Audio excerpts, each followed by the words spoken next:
এই মুহূৰ্তত দিব বিচাৰিছো আন এক গুৰুত্বপূৰ্ণ খবৰ। এইবাৰ নগাৰ বিৰুদ্ধে জাঙুৰ খাই উঠিছে অসমীয়া। এইবাৰ নগাৰ বিৰুদ্ধে প্ৰতিবাদ সাব্যস্ত কৰিছে গোলাঘাটত বিভিন্ন দল সংগঠনে। পুনৰবাৰ উল্লেখ কৰিব বিচাৰিছো, এইবাৰ নগাৰ বিৰুদ্ধে জাঙুৰ খাই উঠিছে অসমীয়া। নগাৰ বিৰুদ্ধে প্ৰতিবাদ সাব্যস্ত কৰিছে এইবাৰ গোলাঘাটত বিভিন্ন দল সংগঠনে। নগা ভিজিলেন্স কাউন্সিলে মেৰাপানী সীমান্তত অসমীয়া লোকলৈ নিষেধাজ্ঞা সম্বলিত ফৰমান জাৰি কৰাৰ পিছতে এতিয়া জাঙুৰ খাই উঠিছে অসমীয়া। গোলাঘাটৰ বিভিন্ন দল সংগঠনে প্ৰতিবাদ সাব্যস্ত কৰিছে। এতিয়া নগাৰ বিৰুদ্ধে প্ৰতিবাদ সাব্যস্ত কৰিছে গোলাঘাটত বিভিন্ন দল সংগঠনে। অসমৰ মাটিত এতিয়া চেঞ্চুকো অব্যাহত ৰাখিছে নগাই আৰু তাৰ সন্দৰ্ভত এতিয়া প্ৰতিবাদ সাব্যস্ত কৰিছে গোলাঘাটত বিভিন্ন দল সংগঠনে। অসমীয়া লোকৰ প্ৰৱেশ নিষিদ্ধ কৰি জাননী জাৰি কৰাৰ পাছতে ক্ষোভিত হৈ পৰিছে এতিয়া অসমীয়া জাতীয়বাদী যুৱ ছাত্ৰ পৰিষদ, বিৰলাচিত সেনা, চুতীয়া জাতীয় ছাত্ৰ সন্থা, কৃষক মুক্তি, নাৰী মুক্তি সংগ্ৰাম সমিতি, অসম যুৱ পৰিষদকে ধৰি বিভিন্ন দল সংগঠনে এতিয়া জাঙুৰ খাই উঠিছে। নগাৰ বিৰুদ্ধে এতিয়া প্ৰতিবাদ সাব্যস্ত কৰিছে। বিভিন্ন শ্লোগানেৰে প্ৰতিবাদ কৰি প্ৰতিবাদস্থলীত উত্তাল কৰি তুলিছে প্ৰতিবাদকাৰীয়ে। অসমৰ সীমা সমস্যাৰ স্থায়ী সমাধান, অসমত আন্তঃৰাজ্যিক পাৰপত্ৰ প্ৰৱৰ্তন কৰা, নাগালেণ্ড দখল কৰা আৰু অসম ভূমি উদ্ধাৰ কৰা, অসমীয়া লোকক নাগালেণ্ডৰ বাবে বাৰে দি অহা ভাবুকি প্ৰত্যাহিত কৰাৰ তীব্ৰ দাবীৰ লগতে কেইবাটাও সংগঠনে বিষয়টোৰ সন্দৰ্ভত অসম চৰকাৰ তথা প্ৰশাসনক অতি শীঘ্ৰেই বিহিত ব্যৱস্থা গ্ৰহণ নকৰিলে পৰৱৰ্তী সময়ত পুনৰ এই জংগী আন্দোলন গঢ়ি তোলাৰ হুংকাৰ প্ৰদান কৰিছে সংগঠনটোৱে। পুনৰবাৰ উল্লেখ কৰিছো, গোলাঘাটত বিভিন্ন দল সংগঠনে প্ৰতিবাদ কৰিছে নগাৰ বিৰুদ্ধে।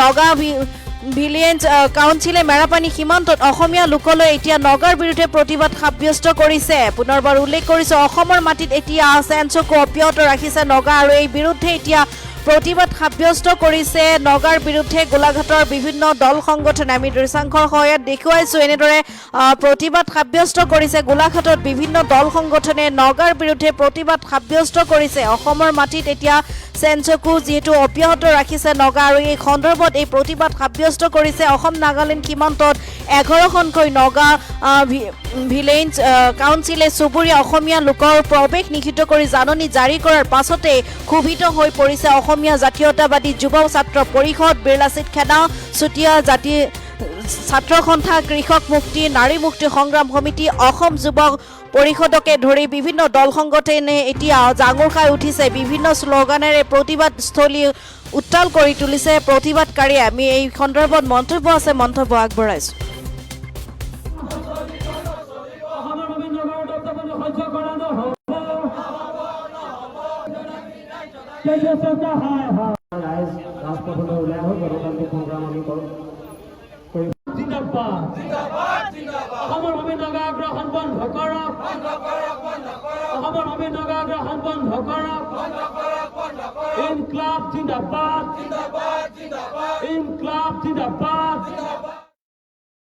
আজি অসম জাতীয়তাবাদী যুৱ ছাত্ৰ পৰিষদ গোলাঘাট জিলা সমিতিয়ে অসম নাগালেণ্ড সীমান্ত অঞ্চল মেৰাপানীত আজি 3 ঘণ্টীয়া অৱস্থান ধৰ্মঘট কাৰ্যসূচী ৰূপায়ণ কৰা হৈছে। মূল বিষয় হ'ল যে অসম জাতীয়তাবাদী যুৱ ছাত্ৰ পৰিষদৰ যিটো জন্মলগ্নৰ দাবী, খিলঞ্জীয়া অসমীয়াক সাংবিধানিকভাৱে সুৰক্ষিত কৰিব পৰা যিটো বিষয় যে অসমত আন্তঃৰাজ্যিক পাৰপত্ৰ ব্যৱস্থা প্ৰৱৰ্তন কৰিব লাগে, সেই তাৰ লগতে সেই শেহতীয়াকৈ দেখা পাইছে অসমৰ ৰাইজে দেখা পাইছে যে অসমৰ ভূমিলৈ নগাৰ অবাধ আগ্ৰাসন চলিছে।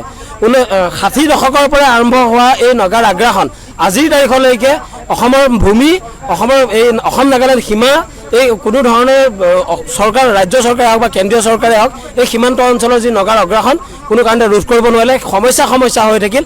ইয়াৰ ফলত অসমীয়া মানুহে প্ৰাণ আহুতি দিলে, কিন্তু সমস্যা কোনো সমাধান নহ'ল, মাত্ৰ ৰাজনীতিকৰণ কৰা হ'ল।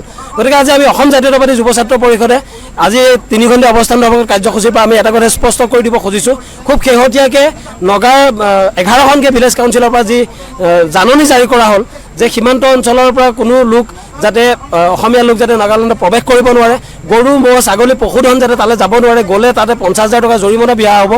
এনেধৰণৰ যিবোৰ হতকাৰী সিদ্ধান্ত, এই সিদ্ধান্ত পৰিহাৰ কৰিবৰ কাৰণে আমি দাবী উত্থাপন কৰিছোঁ। একেটা সময়তে অসমৰ ভূমিলৈ নগাৰ যি খেনচকু, নগাৰ যি আগ্ৰাসন, এই আগ্ৰাসন বন্ধ কৰিব নোৱাৰাটো দুৰ্ভাগ্যজনক। অসম চৰকাৰক আমি স্পষ্টকৈ সকীয়াই দিব খুজিছোঁ, অসমৰ ভূমিলৈ নগা আগ্ৰাসন সহ্য কৰা নহ'ব। অতি সোনকালে অতি শীঘ্ৰে তেখেতসকলে আগ্ৰাসন বন্ধ কৰিব লাগিব।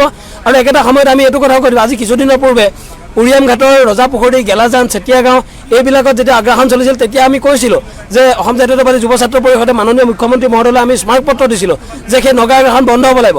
তেতিয়া তেখেতে কি হয় চকু মুদা কুলি ভাও ধৰি কৈছিল যে অসমৰ ভূমিলৈ নগা আগ্ৰাসন হোৱা নাই, কোনো অসমীয়াই নগাই অসমৰ ভূমি দখল কৰিবলৈ অহা নাই। কিন্তু শেহতীয়াকৈ যিবোৰ ঘটনা ঘটিছে অসমৰ মন্ত্ৰী চন্দ্ৰমোহন পাটোৱাৰীৰ উপস্থিতিত নাগালেণ্ডৰ উপ মুখ্যমন্ত্ৰী মহোদয়ৰ যি আলোচনা, সেই আলোচনা যেতিয়া বিফল হ'ল, তেখেতসকলে যি ভাবুকি প্ৰদান কৰিছে ই প্ৰমাণ কৰে যে আচলতে নগাৰ মনোভাৱ কি, নগা ৰাজ্যৰ লোকৰ নগা দুষ্কৃতিকাৰীৰ মনোভাৱ কি, নগা প্ৰশাসনৰ মনোভাৱ কি। গতিকে আমি সময় থাকোঁতে সিদ্ধান্ত ল'বলৈ দাবী উত্থাপন কৰিছোঁ। ইয়াৰ অন্যথা কিন্তু আমি নগা ৰাজ্যৰ বিৰুদ্ধে, নাগালেণ্ডৰ বিৰুদ্ধে আমি যিকোনো ধৰণৰ গণতান্ত্ৰিক কাৰ্যসূচী ৰূপায়ণ কৰিবলৈ বাধ্য হ'ম। বিষয়খিনি একেবাৰে স্পষ্ট। যিখন কাগজ যিকোনো খবৰৰ বাবে যোগাযোগ কৰক 7099017330 লগতে 7099017111